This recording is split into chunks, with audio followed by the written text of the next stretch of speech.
Hello everyone and welcome. Thanks for spending some time with me today. So I'm Mary Yam, also known as Crafty Yams on Instagram and Etsy. So if you're new here, thank you for clicking. This is a cross-stitch channel predominantly, where I talk about pieces I've been stitching on, but I also talk about other things. So I'm training to be a psychiatrist, so sometimes I talk about mental health related issues. I'm also an avid gardener, both of indoor plants and outdoor plants, so at times I'll talk about plants. I'm also a craftivist, so it's sort of a made-up word, but it means I have certain political views and opinions, and the way I kind of channel these is through cross stitch sometimes.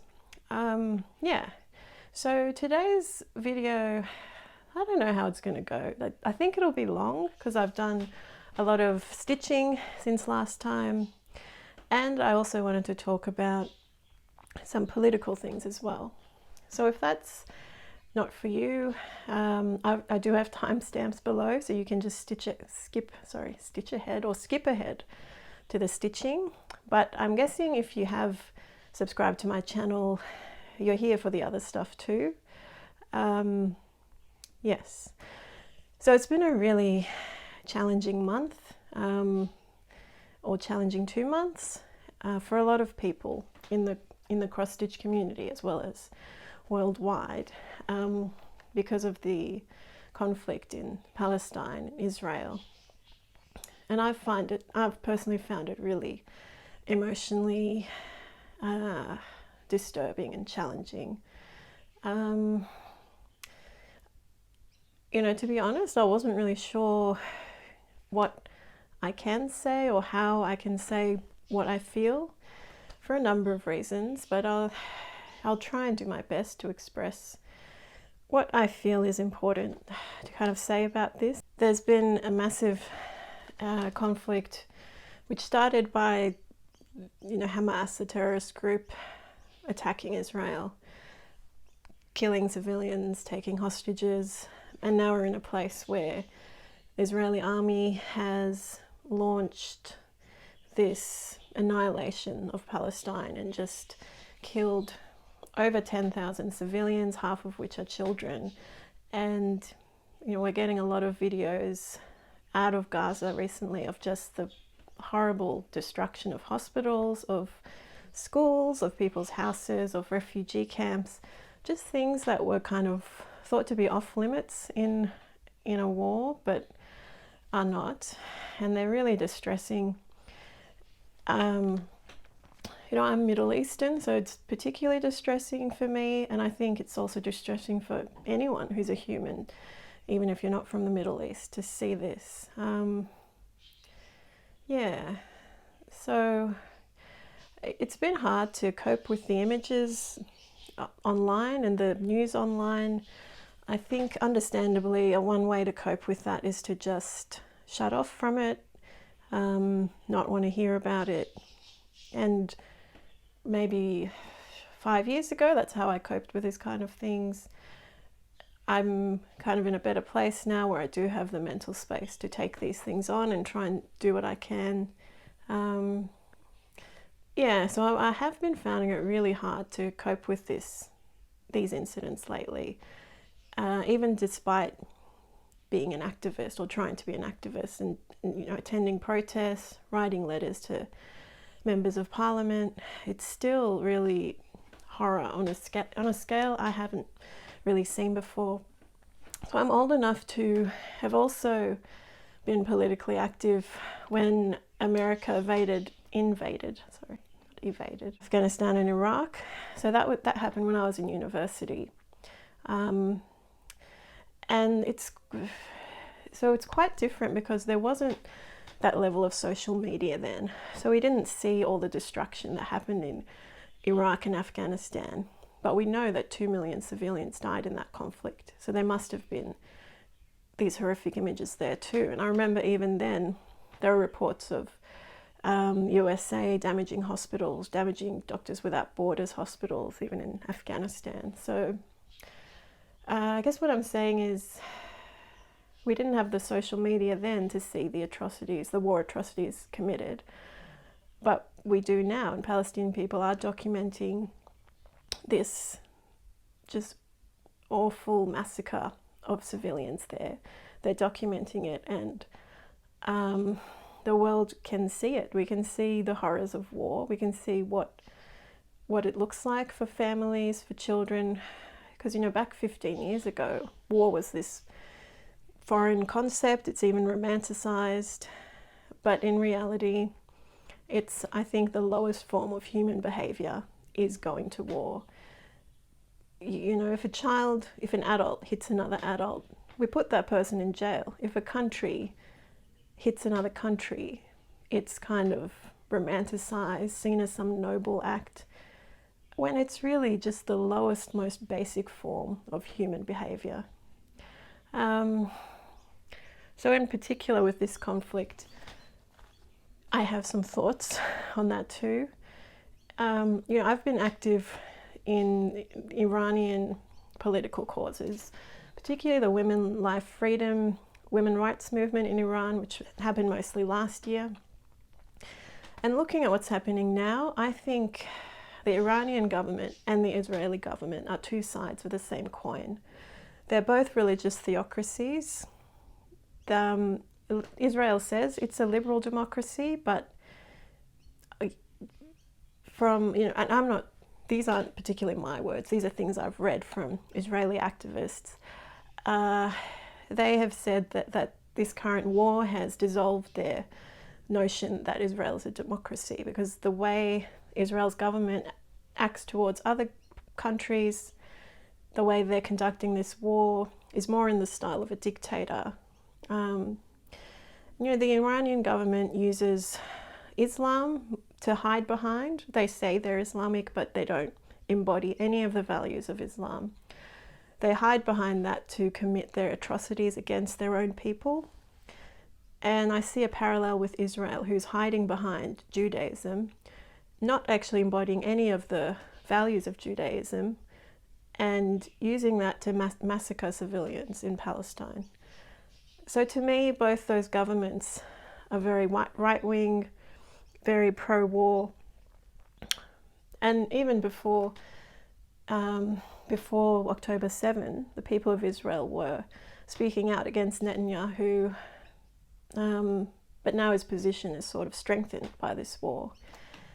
So I may be rambling a bit, but what I'm saying is this is all the stuff that's been in my head, in addition to looking at those horrific videos. Like on October 7, I did come across the videos of these horrible videos of Hamas killing civilians, and you know, those videos are burned in my mind. They're really haunting.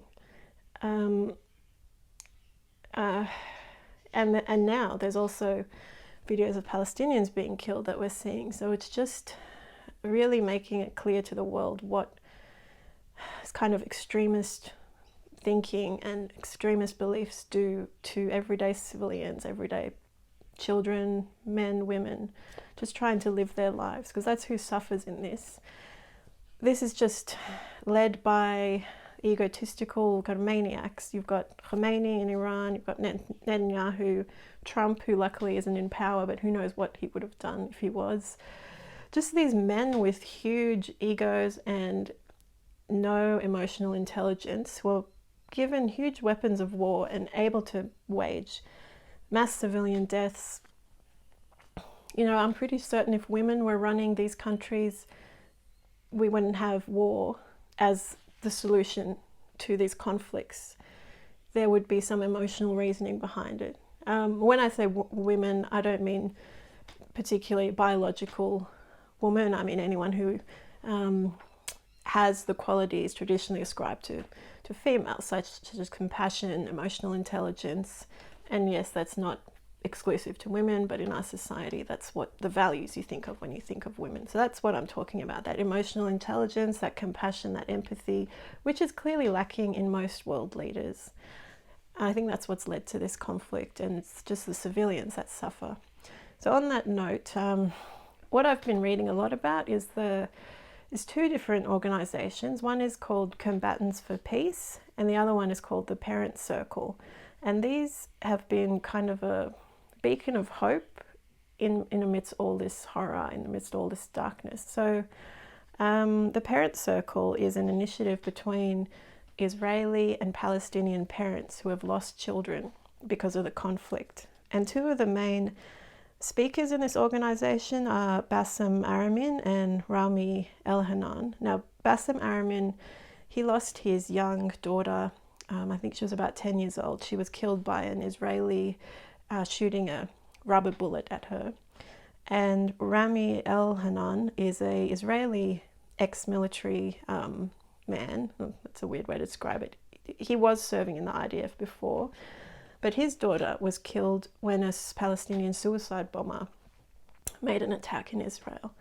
And despite these horrific incidents, these two men have come together, and they travel around Palestine, Israel, and travel around the world, really spreading this message that we can't keep killing each other forever. You know, there's no military solution to this conflict. The solution has to be reconciliation. So each side recognizing the pain of the other side and moving forward within that shared grief. Because what is common really to all humanity is this immense grief that families are left with when a child is killed by senseless war. And the only way to stop that, you know, according to these organizations who contain ex-military members, you know, they've walked the walk, and now they see that there is no military conflict. The only solution is through shared grief, shared empathy. I'll put some links below because their talks are really amazing. Like, I've never heard anything like this. Like, two people who have every right to be furious at the other side, every right to spend their lives, you know, speaking out against the other side. And somehow these two humans have done the exact opposite of that. And it's really, like I said, a beacon of hope. It's really remarkable. I've not really heard of anyone who's had a child murdered and then come and made peace with the other side.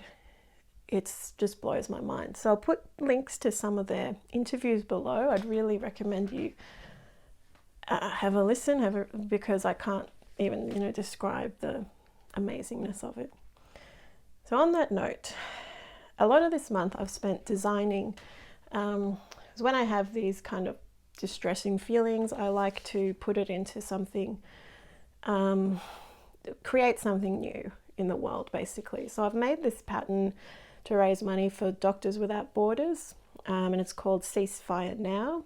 I haven't actually model stitched it because I've been busy designing more things for this cause, but I'll put pictures here. And this this model stitch has been done by Samantha Pajor. I'll link her Instagram below, but she's done a beautiful job.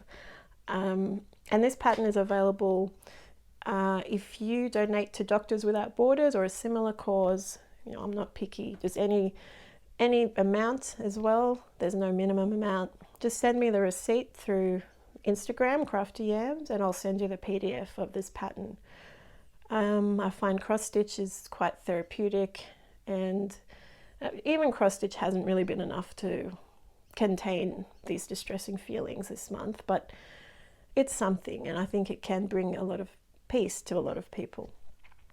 So Doctors Without Borders is an organisation where they provide sort of non-partial, apolitical kind of medical care to regions in different parts of the world that are undergoing conflicts or undergoing humanitarian crises. And it's really awful to read that even Doctors Without Borders, their convoys, their hospitals have been bombed, and some of the doctors have lost their lives in this situation. Don't really have many words other than it's just horrific.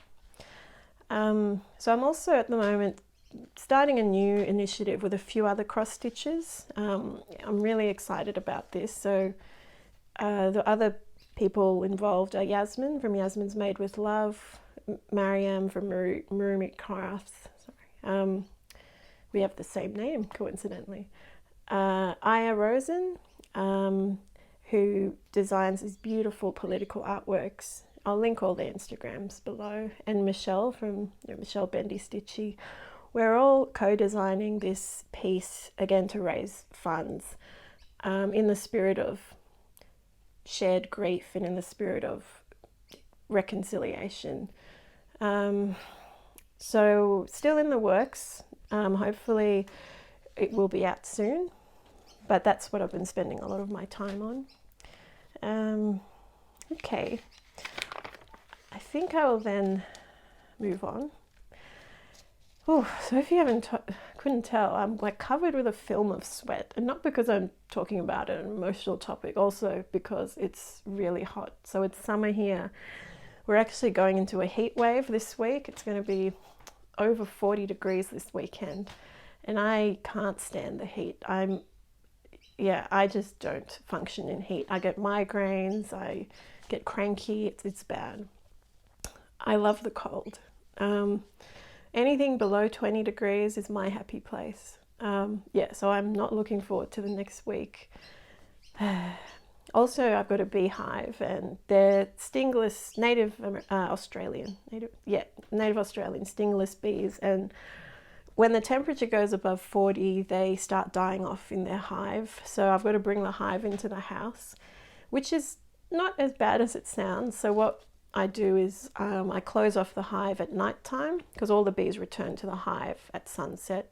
So they'll all be in there anyway. Bee in there, yes. So then I bring the hive indoors and leave it closed, obviously, and they're all buzzing furiously in there, but it's for their own good. I hope they understand that.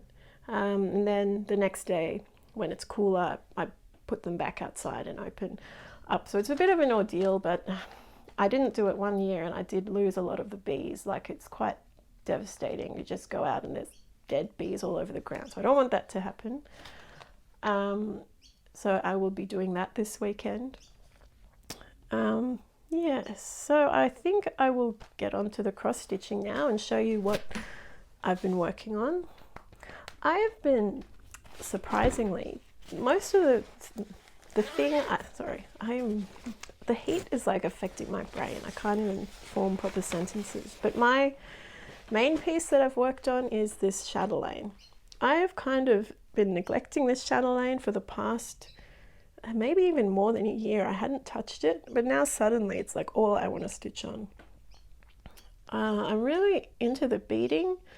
I think it's just like the novelty of it. It's in some ways easier than cross stitch, the beading, because you don't have to kind of keep looking at the pattern. You kind of know where the beads are going to go.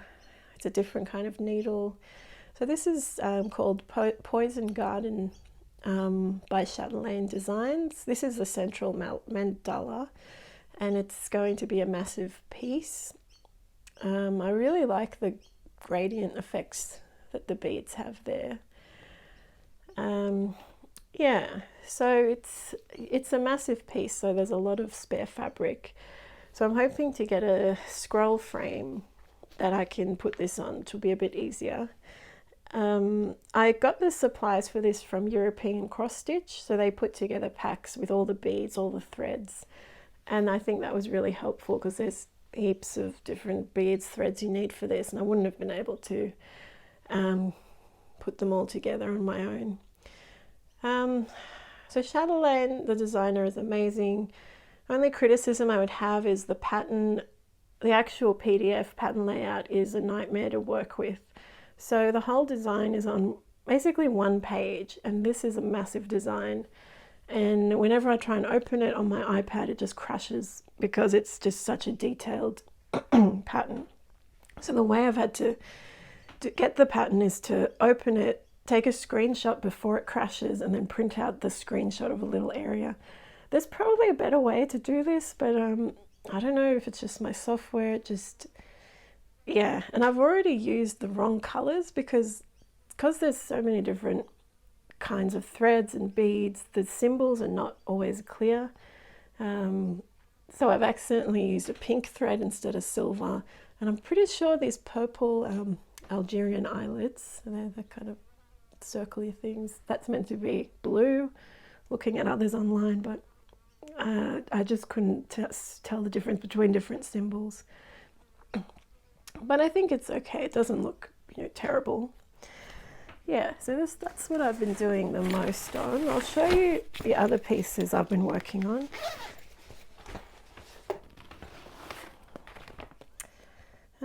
What's this? So this is the Scary Sampler by Heartstring Samplery. Haven't done too much on this. So it says, I will die here. Oh, I've forgotten the whole quote. I will put up a picture of the completed thing. So I've done a bit of the border. These are demi-gorgons, and it's got a little alien head, which is very cute. I've done this 1/1 on perm linen, which I'm now regretting. I think it looks good, but it's not that fun to stitch. Like, the linen is really stiff, and 1/1 is not really my favorite. So I haven't been picking that one up too much. This one is called, oh, I'm losing my voice, the Greenhouse of Oddities Stitch Along. So you may have seen this, a lot of people are working on this. This has been really fun to stitch. So making slow progress. I've kind of done the middle bit. I've been using some Petite Treasure braid and subbing that in instead of the other flosses. I started doing that, but then I thought, oh, it doesn't really make that much difference. So I'm going to just continue using the regular called for flosses. Yeah, this has been fun to stitch because you also learn about the different plants along the way. That's in the middle, I think that's a big arum lily. And then there's like a corpse rose at the bottom and a giant Venus flytrap. And this one's a bat plant. I actually tried to keep one of these. You can keep it as a house plant. But I think it really only flowers in tropical environments. Okay, what is next? So this is not cross stitch, this is just freeform embroidery. So I got this kit from Cottage Garden Threads. It's on their website, but it's by Hare's Nest Stitchery, and it's called Stitch Your Own Adventure. So every month you get a pack with embroidery stencils and materials, and you're kind of free to make your own design based on the stencils. So the first month came with these kind of duck stencils and a lot of different trims and threads, and you're kind of free to make your own design. So I did this. I didn't really have this planned, I just kind of did it as I went. I really like how it turned out.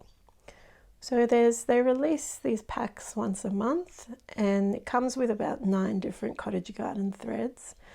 And then at the end you stitch them together like a little book. So I haven't done this month's yet. This month's stencils have ants, which are very cute. So I'm looking forward to doing more of that. It's like a nice change from cross stitch. It's a bit more, allows a bit more creativity because you can do freeform stitching, and in some ways it's quicker than cross stitch. You can create a big image and you're not obviously having to fill it in with all the little crosses. You can just outline it using whatever embroidery stitches you want. I don't know if you can hear that, but there is a giant fly buzzing around, which is a bit annoying. But yes, that's what the buzzing is. This is a finish I've had this month. So this is Wheel of the Year by the Wishing Thorn. I'll see if I can do a proper thing of it. So it's got the different months of the year using the pagan calendar.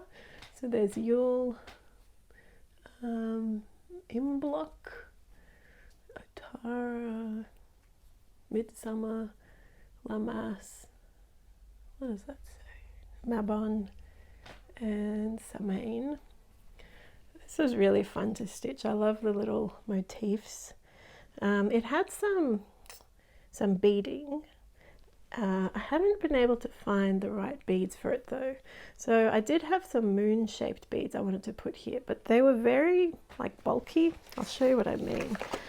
And they didn't look quite right. So I'm trying to, yeah. So I had initially, this is the, it's not really a bead. What would you call this? A treasure.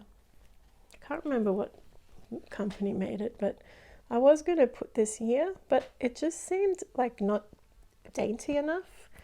I have got little Mill Hill beads here. They fit in fine because they're tiny, but these I just couldn't, like, I did try stitching it and it just looked weird. So what I've done is I've ordered some Mill Hill crescent moons. They're only 2 millimeters big. So I'm going to try and put them on and hopefully they won't be out of place. So this is almost ready for framing. Just going to add those, when I get them in the mail, I'll add the Mill Hill moon beads and see how it goes. Okay, next one. So this is, I totally forgot to talk about this. Yes, no, I will. This is going to be a long video. So I went to a retreat this month. It was Stitching in the Mountains with Mojo, hosted by Mojo Stitches, Joanna from Mojo Stitches, and Lisa from Paddock Lane Designs. So Lisa's a fabric dyer. And that retreat was like so much fun. It was in Blackheath, which is in the Upper Blue Mountains, and there were about 40 or 50 other stitchers there, and it was just so lovely to meet people who have this same really niche interest, being able to stitch together. And Joanna and Lisa were really kind. They allowed me to sell some of my charity designs. So I brought this, the pack I'd made for this particular design here. And yeah, it was really lovely to meet people who had the same interests and who we could stitch together. So on that note, this is one of Joanna's designs, so Joanna's Mojo Stitches. It's called In the Library. This one's done with exclusively cottage garden threads and it's been really fun to stitch. I love this Tiffany lamp. I'm going to show you some of the other things from the retreat that I finished. Oh, this is the retreat bag we got. So Stitching in the Mountains. And this is a finish. Sorry, none of these things are in order, but anyway. So this was one of the retreat pieces. It's called a midwif, this little thing, and it's historically women used to carry these around and put their tools in it. So it's based off that kind of historical item. But it's also kind of set out like a letter, which is really cute. And this is a tree, and it comes with instructions on how to finish it and do the inside. So I've used this cap fabric that I found. It's got a little felt thing here. And this is for scissors. Yeah, and I really like the border on this too. So this was all with cottage garden threads. So that was fun. We also got to stitch our own name badges at the retreat. That was really nice. And I'm really excited about this. So this is one of the new patterns from Joanna, the Mojo Stitches. It's called My Bird. And it's based on an antique piece she found.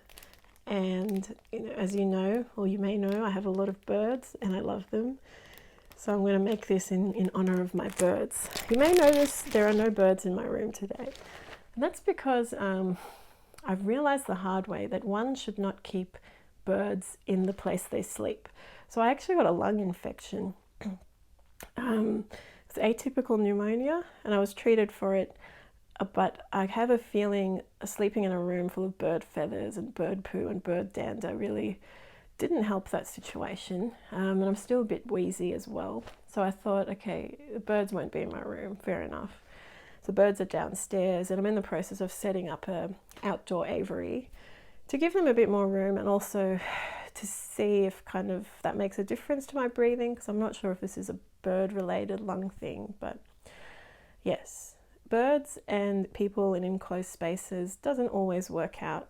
And I guess that's not how it is in nature anyway. You're not in a little cave with birds, so yes. So the retreat came with this goodie bag which had a lot of cool stuff in it, most of which I've probably taken out by now. Yeah, came with these silk threads. I've got some fabrics too. So I guess this is kind of a haul section, but I still haven't shown you all my whips. So I will come back to the whips. Hold on a sec. Okay, so I'll show you some of the linen that I got at the retreat. This is by Lisa from Paddock Lane Designs, and it's called Shrek Swamp. And it is just like, I love this swampy green color. It's got some greens, some browns, some yellows. I don't know quite what I'm going to stitch on it yet, but I'm sure I will find something. I mean, that's the point of having a stash, right? Okay, so I also got this hand-dyed linen. So this is called Moon Jelly. I really like that name. It is like a pinky, peachy yarn. These are all 32 count. It's got areas that are a bit darker, like a bruise color compared to others.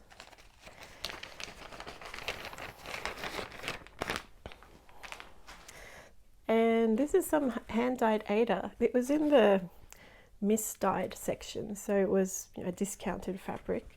But again, I really love this color, and it's a Opalescent Ader, so it's got that shimmery thread running through it. And I really like this purple green color to it.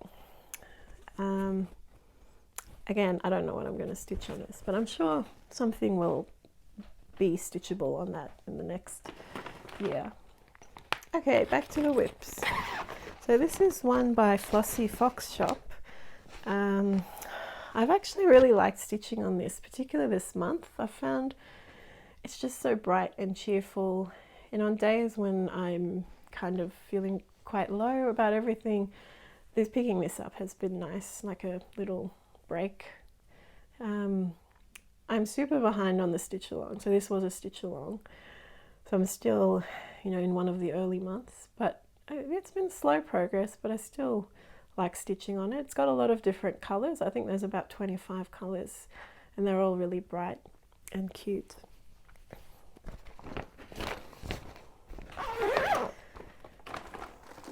Okay, this one is Shores of Hawthorn Hollow. So I've been working on this, but in a different way. So I've been doing one block at a time and then framing each block. You can see one of them is behind me. So that's the first block. I'm not going to do all the blocks because they don't all appeal to me. I'm going to do this one.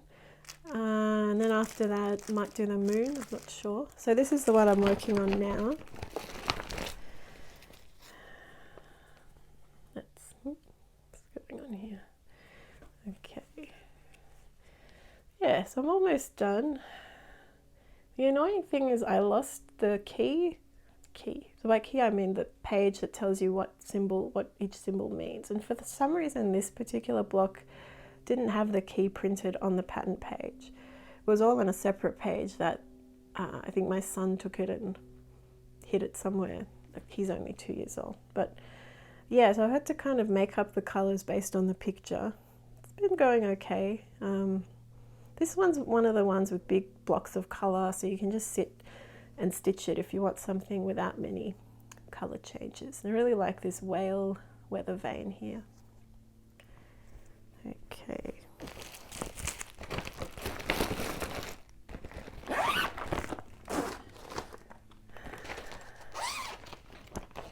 So this one, I haven't brought this one out in a while, but this is from Yasmins Made with Love, and it's a piece called, does that look upside down? It's not upside down. It says love makes everything easy. I have picked like the stupidest size fabric to stitch this on, but I really wanted to put it on oatmeal Ader, and this was the only size piece I had left. So I figure when I frame it, I'm just going to put it on a sticky board and then put a trim and like other fabric over it, so you won't be able to tell that it's on the edge. But I really like the colors Yasmin's picked with this, and yeah, it's a really fun piece to stitch. So I've got just one more thing here, and then I've got to finish. It's a bit chaotic, but anyway. So this is, it's called Mystica by Bella Filipina.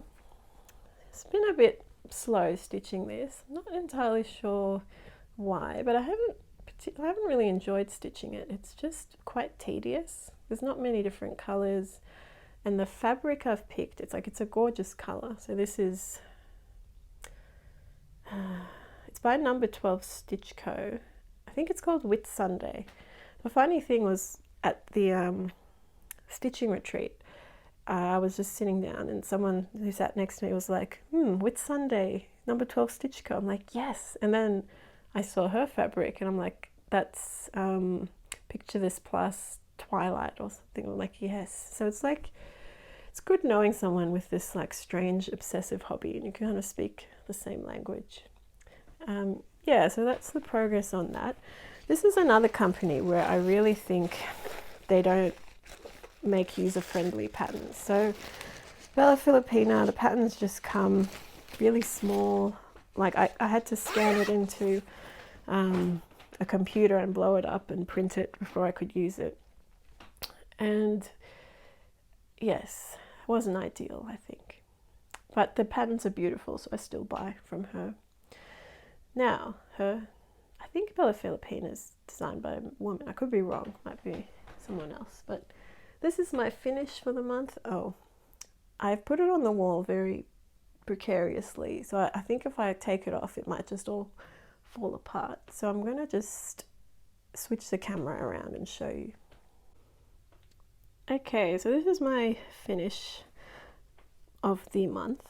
It is Starwoman by Barbara Anna Designs. I really like how it turned out. It was fun to stitch, and I think it looks really good on this particular piece of wall. That's not what it's called. Anyway, yeah, I like looking at this corner. It makes me feel peaceful. Okay, so I realize I've got another finish to show you.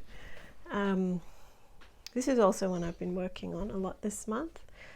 This is by Lenas Tahb.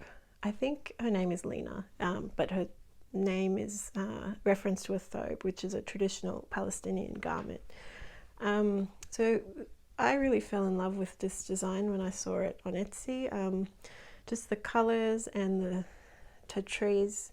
So tatreez is a traditional Palestinian embroidery, and these motifs are all traditional motifs from a tatreez, I can't speak, tatreez library website. I'll put the link below, but basically this website, this initiative has archived all different tatreez embroideries throughout time, and some of the motifs date back thousands of years, and each motif in that library is able to be accessed for free. You can access the patterns like for the individual motifs, and each one has a reference to a bit of history from where it came from. Yeah, so I really enjoyed stitching this. I've used this is a number 12 Stitch Co linen. It's called Autumn Harvest. It's a hand-dyed linen. I'll link to Lenas Tahb's Instagram because she's got a few other patterns to raise money for Palestine.